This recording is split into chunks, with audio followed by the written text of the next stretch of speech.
again, first night in a long time, anybody else here has shown up to talk about actuality of flooding in our city and the underground water. Now, as you can see, up on the map you can't see the yellow lines, but it goes from Maple intersection, see where the blue goes, and yes, thank you. But the blue line is, where does it relate to? The old blue line under that lady's house. So that's her house. And are we to guess that that's water that's in that pipe coming out in there, or that's the old flow area that was not completely filled, it still exists? And those are questions that are hard to sort out. Nobody wants to dig up all their yards or trace it. I don't know what they're going to do either. I was very concerned about this. And the first thing is, though, to go back to the basic reason to just not change the map because of this. The protected zone, if it's to function downstream, has to begin in the first, where the first speck of water falls that flows into that stream. Wherever it is, way up on the mountain or just nearby. But everything is headwater of something on our hills. And some places you can spread your beef a little bit and be in two watersheds, the Illinois River and the Beaver Lake watershed at the same time. And it's true of all the small streams that are tributaries in either one of those major watersheds. So it's a watershed question, and I've talked about these houses that have the underground water flowing under the prairie areas, such as on Government Avenue, where they're burrowing crawfish that live in the topsoil within a few feet of the surface that come out when it rains, come to the surface because they're carrying their little babies and have to get them out to oxygen. Crawfish don't breathe water. They breathe oxygen just like we do in a different way.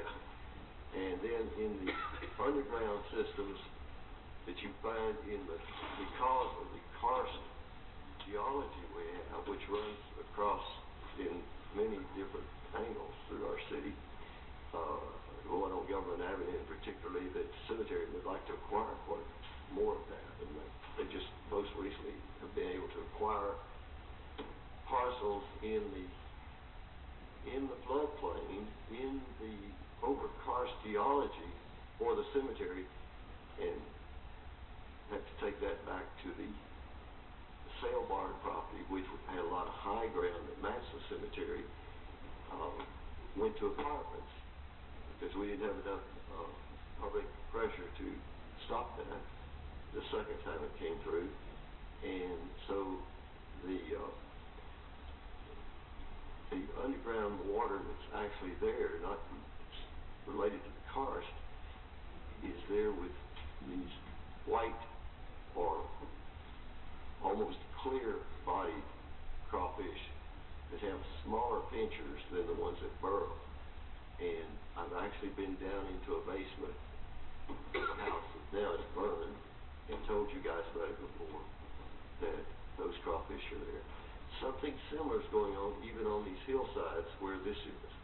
There's underground water flows that are natural and original, and there are those that have been changed because of man-made activities, such as building a house foundation there, or such as putting a pipe in to try to alleviate the problem. You also guide other things away, and those pipes are never quite big enough. The one on Locust Avenue, where the new trail section is going in the Locust Avenue, go look at that. It's still going to flood the house at the very end of Locust.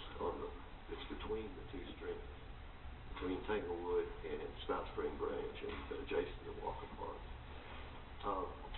I think this needs vetting a lot more before it happens, because these folks who are here just represent a few that, I mean, I like the gentleman talking about canoeing or kayaking on that street. Well, gutter, I was thinking they were talking about where the water goes, at the end of gutter, where it hits the Walnut. It's a wide stream down gutter, coming from the east. And it's not even, according to this, it's not the main channel even of Skull Creek, where you take Skull Creek's origins were on this red line, on the blue line up there. So, nobody alive remembers what it was like at a certain point. But I have heard talk about how some of these things were done by people who worked in the engineering department 20 or more years ago. And they, you know, these right here mostly were built, so houses were built so long ago, I don't know, that pipe must have been in before the subdivisions were built, and they didn't know what would be built upstream. We have to be protecting, keep the water where it falls, on lots all the way up on Mount Sequoia, and on every other place where water falls, we need to know where it goes and encourage it soaking in. There's an article in today's newspaper bragging about the housing developments in South Fayetteville that are low energy use. They're efficient houses, and the picture they displayed was a lot. It had some construction on it before, some old buildings on part of that lot, and pavement area partially, but it also had a bunch of soil that soaked, but water soaked in. And we've got to include low-impact development that won't let water rush down on the surface or below and affect existing residents and the wildlife that live in those caverns and in those little ditches and natural streams. And, you know, that's enough for tonight. But I support these folks in believing that this may be something that should be taken seriously and looked at closely before you just dig up the streets and do all this construction and put in this bigger pipe. Might be the best solution, but it needs close look. Thank you. Okay, thank you. Is there anyone else that would like to speak? Seeing none, I'll bring it back to the commission. Commissioners. Mr. Chairman.